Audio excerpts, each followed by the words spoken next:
पश्चिम बंगाल में सत्ता परिवर्तन के बाद अब प्रशासन का फोकस भ्रष्टाचार, अवैध कारोबार और सरकारी योजनाओं में गड़बड़ियों के मामलों पर तेजी से बढ़ता दिखाई दे रहा है। सूत्रों के मुताबिक तृणमूल कांग्रेस के करीब 150 पूर्व मंत्री, विधायक और प्रभावशाली नेताओं की एक सूची तैयार की गई है, जिनके खिलाफ कई जिलों में बड़ी संख्या में शिकायतें दर्ज हुई हैं।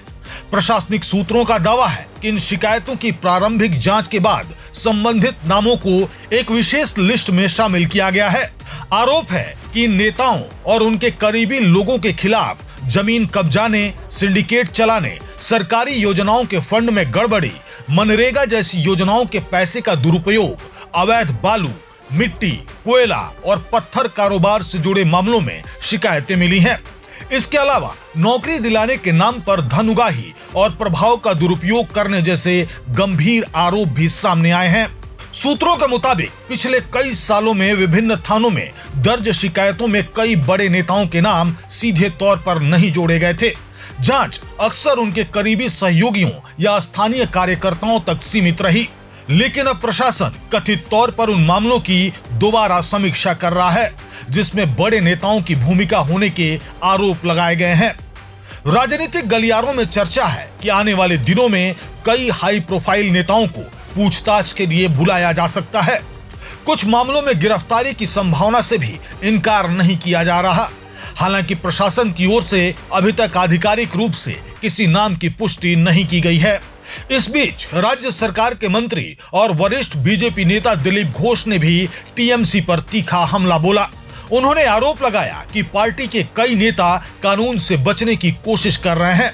दिलीप घोष ने कहा कि पिछले 15 सालों में तृणमूल कांग्रेस ने बंगाल को नुकसान पहुंचाया है और अब जनता बदलाव चाहती है। उन्होंने यह भी दावा किया कि तृणमूल के राजनीतिक भविष्य संकट में है और जनता का विश्वास तेजी से कम हो रहा है। अब अभिषेक बनर्जी कानून से बचने का प्रयास कर रहे हैं, संभव नहीं है।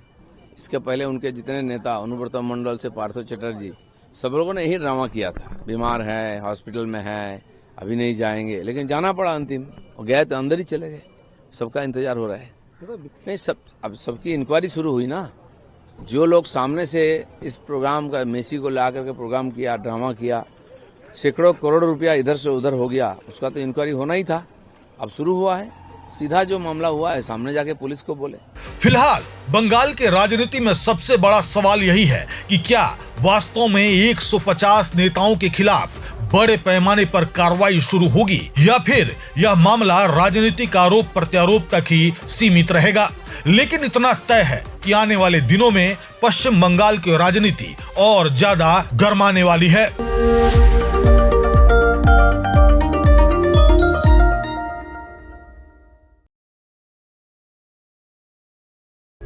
प्रभातखबर.com, विश्वास वही, रफ्तार नहीं।